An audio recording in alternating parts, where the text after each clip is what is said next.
Assalamualaikum warahmatullahi wabarakatuh. Selamat datang di YouTube kebanggaan kita bersama, SMK Nurul Jadid Python Probolinggo. Tentunya bersama saya kembali Mujibur Rahman selaku host yang akan menemani waktu Anda beberapa saat ke depan. Kesempatan kali ini kita kedatangan tamu yang tidak asing, teman-teman. Namun sebelum kita beranjak ke tamu siapa yang kita undang pada kesempatan kali ini, perkenankan saya untuk menyampaikan sebuah tema spesifik yang akan kita bahas dalam program spesial Ngopi Ngobrol Inspirasi, yaitu tentang What Gen Z must have, atau apa yang dimiliki oleh generasi Z saat ini. Nah, kalian-kalian saat ini yang sedang menonton pastinya masuk dalam kategori generasi Z. Oleh karena itu, perkenalkan saya untuk membacakan hasil sensus dari Badan Pusat Statistik Indonesia. Dari hasil sensus penduduk tahun 2020, jumlah penduduk Indonesia saat ini mencapai 270,20 juta jiwa, bertambah sebesar 32,56 juta jiwa dibandingkan sensus penduduk pada tahun 2010 atau 10 tahun yang lalu. Dengan rincian persentase sebagai berikut, teman-teman. Laju pertumbuhan penduduk Indonesia itu saat ini 1,25%, melambat dibandingkan periode dulu 2000 sampai dengan 2010. Sedangkan penduduk usia produktif sekarang ini sangat tinggi, yang berumur 15 sampai 64 tahun sebanyak 70,72%. Dan ini mengalami peningkatan. Sedangkan penduduk dengan persentase lansia yaitu menempati persentase 9,78%, yang menaik dibandingkan tahun 2010 yaitu hanya 7,59%. Nah, bagaimana dengan komposisi penduduk Indonesia? Nah, saya sampaikan ya teman-teman, 1,87% pre-boomer. Jadi masyarakat yang lahir pra-kemerdekaan atau sebelum tahun 1946. Sedangkan baby boomers yang lahir pada tahun kemerdekaan sampai dengan tahun 60-an itu sebesar 11,56%. Sedangkan Gen X yang lahir pada tahun 60-an sampai dengan 80-an itu sebesar 21,88%. Sedangkan Gen Y atau generasi milenial seperti saya yang lahir pada tahun 80-an sampai dengan 97-an itu sebesar 25,87%. Jadi cukup besar, teman-teman. Namun Gen Z yang lahir pada tahun 97-an sampai dengan 2012 dan 13 itu memiliki atau menempati persentase tertinggi, teman-teman, sebesar 27,94. Sedangkan post Gen Z yang lahir di atas tahun 2013 itu hanya 10,88%. Sehingga pembahasan topik kita kali ini sangat relevan dengan kebutuhan dan kondisi Indonesia saat ini, yaitu didominasi oleh Gen Z. Nah, siapakah narasumber yang akan kita ajak ngobrol tentang Gen Z pada saat ini? Tentunya dari kalangan kalian dong, teman-teman, yaitu generasi Z. Siapakah dia? Assalamualaikum, Mas Sofi. Waalaikumsalam warahmatullahi wabarakatuh. Gimana kabarnya hari ini? Alhamdulillah baik. Kita jumpa lagi ya, kemarin sudah pernah kita jumpa. Benar, kemarin kita sudah sempat ngobrol. Nah, sekarang dengan topik yang berbeda. Nah, Mas Sofi, kita nih ngomongin tentang Gen Z atau generasi Z. Betul. Nah, menurut Mas Sofi ini apa sih Gen Z itu? Nah, Gen Z ini adalah di mana pemuda itu lahir dari tahun 1997 sampai dengan 2012, dan pemuda itu dihitung berumur 9 sampai 21 tahun 9 sampai 24 tahun per 2021 kemarin. Dan kebetulan karena pemuda yang lahir dari 97 sampai 2012 dan saya lahir di 2003, kebetulan saya juga termasuk ke generasi Z.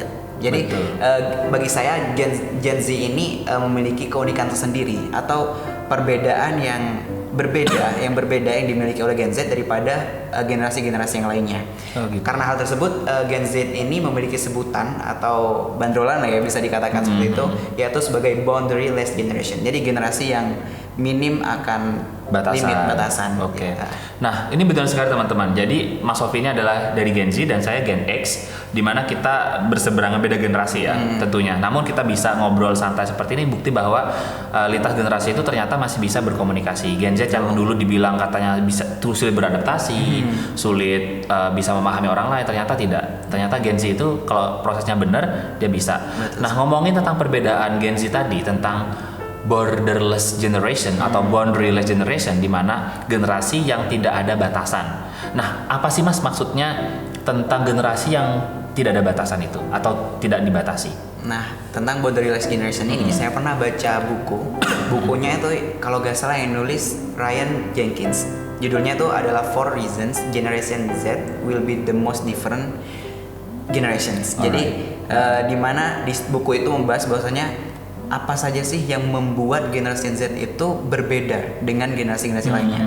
Jadi di situ ada beberapa karakter ataupun ciri khas yang dimiliki oleh generasi Z. Yang pertama itu ada harapan, terus ada preferensi, Okay. dan yang ketiga itu ada perspektif kerja yang berbeda yang dimiliki oleh generasi Z sendiri. Dan terus ini generasi Z ini serta juga menimbulkan nilai-nilai yang cukup menentang terhadap organisasi. Mungkin kontradiktif ya dengan generasi sebelumnya. Nah, jadi menarik sekali teman-teman. Jadi bahwa generasi Z itu memiliki beberapa nilai yang mungkin berbeda dengan generasi sebelumnya. Betul. Ya karena memang dunia berubah, the world change, the technology develops, sehingga itu membuat masyarakat kita pun berubah dalam melihat sebuah kejadian, sebuah kehidupan dan bagaimana prospek pekerjaan ke depan, yaitu tentang harapan, preferensi, dan work ethic tadi, etika kerja. Bahkan ada beberapa yang bertentangan. Nah, kalau kita ngomongin tentang harapan, preferensi atau kecenderungan ya, dengan etika kerja tadi itu apa sih Mas yang membuat menurut Mas Sofi sendiri yang berbeda atau kontradiktif dengan generasi zaman saya atau zaman-zaman sebelum saya dulu? Nah, sesuai dengan yang dikatakan tadi bahwasanya generasi Z ini adalah generasi yang berbeda dengan generasi-generasi sebelumnya. Dan kenapa begitu? Karena ya mungkin sekarang kita juga merasakannya. Apa sih perbedaan yang kita rasakan sekarang? Yaitu salah satunya yang paling urgent, yang paling utama adalah teknologi, perkembangan teknologi. Oh, iya. Nah, hal yang paling menjadi perbedaan yang menentang, nilai-nilai menentang adalah di mana teknologi saat ini itu tidak bisa dipisahkan dari generasi Z. Layaknya itu adalah bernafas bagi generasi Z. Okay. Bahkan dikatakan dalam artikelnya Bruce Tulgan, kalau nggak salah Bruce Tulgan ya, pernah baca juga ya. Bruce Tulgan. Di sana itu dikatakan bahwasanya media sosial itu adalah gambaran masa depannya Gen Z. Oh, gitu ya. Nah, disitulah kenapa disebutkan di sana bahwasanya Gen Z itu sampai tidak pernah mengenal dunia nyata dengan orang-orang asli yang ada di dunia nyata itu seperti apa. Jadi mereka tuh sedikit tersingkirkan dengan hal tersebut karena kesehariannya ya seringnya di sosmed, gadget. Seperti itu. Benar sekali. Jadi ini saya pikir adalah sebuah fakta yang memang kita tahu bersama ya, dan ini sudah terungkap sejak lama, di mana teknologi itu menjadi bagian, a part of life, jadi bagian hidup dari generasi Z. Bayangin, coba kalau teman-teman bisa lihat ya, banyak anak-anak sekarang itu lebih senang main gadget daripada main keluar bersama teman-temannya. Bahkan sekarang kita jarang yang main kelereng, layang-layang. Jadi permainan-permainan kuno kita dulu itu sudah jarang dimainin sekarang. Itu salah satu tanda bahwasanya Gen Z tidak bisa dipisahkan dengan teknologi. Sehingga perlu kemudian masyarakat kita yang mengajarkan atau memperkenalkan mereka kepada permainan-permainan tradisional tentang nilai-nilai dan kultur-kultur masyarakat yang sudah pernah kita pegang teguh dan perlu diajarkan kepada mereka. Dan ini merupakan peran penting orang tua di rumah. Nah, tadi juga yang disampaikan oleh Mas Sofi bahwa secara kerja mereka tuh berbeda sekali. Kalau dulu kita yang namanya pekerjaan harus masuk kantor, ya kan. Sedangkan generasi Z kerja itu nggak harus masuk kantor. Mereka bisa bekerja secara online di rumah karena transaksi juga bisa melalui uang digital. Dan ya kan? sekarang juga sudah ada istilahnya WFH, work from home, ya kan. Itu juga booming sekali sejak pandemi ini datang. Betul. Di tahun 2019 akhir, tapi boomingnya dan kita rasakan bersama di tahun 2020 sampai dengan 2021. Nah, itu juga kemudian menyebabkan learning loss, ya kan, learning loss di mana fenomena learning loss gitu. Fenomena learning loss yang sudah sangat mencuat di tengah-tengah masyarakat kita, di mana kita belajar secara online, secara virtual, dan kita tidak perlu lagi datang ke kelas. Dan ini kenapa dibilang learning loss? Karena banyak sekali masyarakat kita, generasi Z kita atau siswa dan mahasiswa kita tidak siap dengan keadaan itu. Betul. Bahwa Indonesia telat mengantisipasi datangnya learning loss tadi, dikarenakan segala sesuatu harusnya sudah mulai kita persiapkan secara digital, belajar online begitu. Nah, bagaimana Mas Sofi menyikapi fenomena learning loss tadi?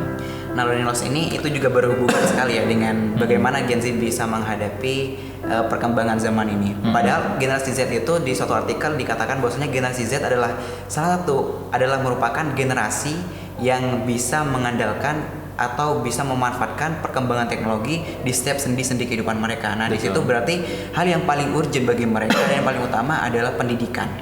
Betul. Nah, di mana yang Mr. Mujib tadi katakan bahwasanya pendidikan Indonesia sekarang mengalami learning loss, di mana pemuda generasi Z ya terutama generasi Z itu sulit beradaptasi atau beradaptasinya sangat lambat terhadap dengan perpindahannya awalnya dulu offline sekarang online. Jadi itu sangat sulit sekali berpindah, dan itu pun itu yang menjadikan kenapa generasi Z sekarang memerlukan pendidikan yang baik agar juga generasi Z itu bisa tercetak atau menghasilkan generasi Z yang madani, berkualitas, yang madani. Jadi dan produktif. generasi Z itu akhirnya bisa membedakan mana yang baik dan juga mana yang benar. Dan itu juga berkaitan dengan 7 karakteristik yang dimiliki Apa oleh aja tuh generasi Z. 7 karakteristiknya? 7 karakteristik ini itu disebutkan oleh David Stillman sama anaknya Jonas Stillman yang melakukan riset terkait dengan generasi Z. Di sana itu ditemukan 7 karakteristik yang dimiliki oleh generasi Z. Yang pertama ada digital, yang kedua ada FOMO atau fear of missing out, dan juga ada hiperkustomisasi, ada terpacu terhadap realistis, dan juga ada ekonomis, dan juga yang terakhir ada do it yourself atau DIY. Nah, dari karakteristik itu gimana sekarang pendidikan Indonesia itu harus menyesuaikan dengan karakteristik Gen Z yang dimiliki oleh Gen Z. Nah, misalkan contohnya nih, sekarang guru itu jangan terlalu berharap ataupun jangan terlalu memacu siswanya untuk meraih akademik atau pedagogi saja. Jadi bagaimana guru tuh bisa menciptakan kualitas atau sistem pendidikan yang di dalamnya terdapat ruang-ruang yang dimana siswa itu jatuh cinta terhadap sistem pendidikan, karena sekarang terjadinya learning loss, jadi siswa kan sulit beradaptasi. Jadi di situ perlu adanya inovasi-inovasi pendidikan. Ya, saya sepakat sekali karena saya sebagai guru di SMK Nur Jadid sudah mengalami ada sebuah transisi di mana konvensional tidak lagi digunakan di era pendidikan saat ini, di era 21st century, di mana pendidikan harus bertransformasi menjadi pendidikan yang progresif, adaptif, dan bisa menjawab kebutuhan global. Sehingga guru tidak hanya bisa memforsir atau memprioritaskan pencapaian akademik saja kepada siswa, namun juga bisa mengembangkan soft skill mereka. Karena soft skill itu sangat penting di era digital saat ini, di era disruptif, di mana tidak ada kepastian masa depan yang bisa kita pegang teguh saat ini, di mana kita harus terus evolve atau berevolusi dan terus berkembang menyesuaikan dengan kebutuhan zaman. Sehingga pendidikan guru tidak hanya lagi mengajar di kelas dengan ceramah, tidak hanya guru nulis di papan tulis, tapi guru harus bisa memberikan media pembelajaran yang interaktif melalui digital. Harus bisa mempersiapkan materi pembelajaran yang menarik dengan memfokuskan kepada pembelajaran berbasis siswa atau student centered learning, di mana pembelajaran itu fokusnya kepada siswa. Kalau misalkan dulu waktu mungkin zaman saya masih sekolah dan Mas Hofi mungkin masih SD dulu, pernah merasakan saat SD di mana guru itu lebih aktif dalam kelas. Yang diharapkan biasanya itu siswa yang harusnya lebih aktif di kelas agar siswa itu mendapatkan pendidikan secara maksimal. Betul, soalnya memang yang berkembang itu siswanya. Namun, walaupun siswa itu aktif di kelas, bukan berarti guru itu tidak ngapa-ngapain. Guru juga harus memberikan sebuah stimulus atau mensimulasi bagaimana siswa yang lain itu juga bisa engage atau berpartisipasi secara aktif, sehingga optimalisasi pendidikan itu bisa tercapai. Ini yang kita sebut dengan quality education, pendidikan yang berkualitas, di mana pendidikan berkualitas ini bisa menjawab tantangan zaman. Nah, namun dari itu semua, bahwa di era digital ini banyak sekali digital abuse, ya kan, penggunaan media sosial yang berlebihan, sehingga anak-anak banyak memposting hal-hal yang tidak senonoh, banyak hoax, banyak hate speech, ada juga cyberbullying, cybercrime, sampai kriminalitas juga ada di betul media. Sehingga ini membutuhkan sebuah kedewasaan pribadi generasi Z atau user itu sendiri agar mereka bisa lebih aware dan wise tentang bagaimana kemudian menggunakan sosial media itu untuk hal-hal yang baik. Betul sekali. Jadi tidak hanya dari lingkungannya Gen Z saja yang harus mendukung, tetapi dari dalam diri Gen Z-nya juga yang harus mendukung. Betul. Dan harus disupport oleh banyak elemen, ya kan? Pastinya. Ada pemerintah, ada masyarakat, orang tua yang ada di rumah itu penting sekali, dan juga guru serta teman-teman di sekitarnya. Nah, kemudian ini adalah jawaban di mana pesantren hadir. Kenapa kemudian pesantren ini penting? Peranannya karena pesantren memegang teguh kepada sebuah ajaran yang berbunyi al-mukhafadatu ala qadimus sholih wal akhdhu bi jadil aslah, mempertahankan tradisi lama yang masih baik dan beradaptasi atau mengambil hal-hal yang baru yang lebih baik untuk kesempurnaan peradaban manusia, sehingga kita bisa menciptakan masyarakat madani yang baldatun thayyibatun wa rabbun ghafur, yang baik. Betul sekali. Dan juga perlu diketahui nih teman-teman, bahwasanya di pesantren santri itu tidak hanya belajar ngaji kitab saja, tidak hanya ngaji Al-Quran, tapi kita juga ngaji teknologi. Dan banyak sekali pengetahuan lainnya yang kita pelajari. Dan jangan sampai Gen Z ini tidak sesuai dengan pesantren. Jangan sampai ada kalimat gitu.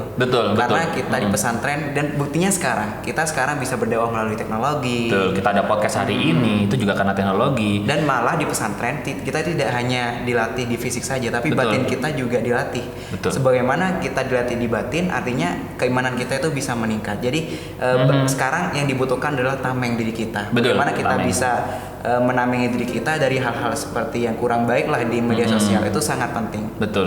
Itu benar sekali, karena Daniel Goleman sudah menyampaikan bahwa 80% of the success itu ditentukan oleh emotional quotient atau penguasaan atau kecerdasan emosi, dan 20%-nya itu ditentukan oleh intelektual atau intelektualitas kita. Sehingga benar bahwa kematangan emosi kita, jiwa kita, ruh kita, mental kita itu penting. That's why kenapa kita sekarang ngomongin tentang mental health, kesehatan mental, dan itu bisa kita dapatkan melalui pesantren. Kenapa? Karena di pesantren kita nggak hanya ngaji ilmu umum, kita juga ngaji teknologi, ngaji lingkungan, bahkan ngaji jurnalistik, bagaimana kita bisa berdakwah melalui multi platform, baik itu di media massa, media cetak, media digital, sehingga mungkin pesantren itu tidak menjamin orang keluar dari pesantren akan sukses menjadi kiai atau menjadi orang yang kaya raya, namun dengan lingkungan pesantren ini menjadi tempat yang kondusif untuk seseorang berkembang secara baik dengan berbagai macam sendi yang dibutuhkan dalam kehidupan agama, teknologi, umum, batin.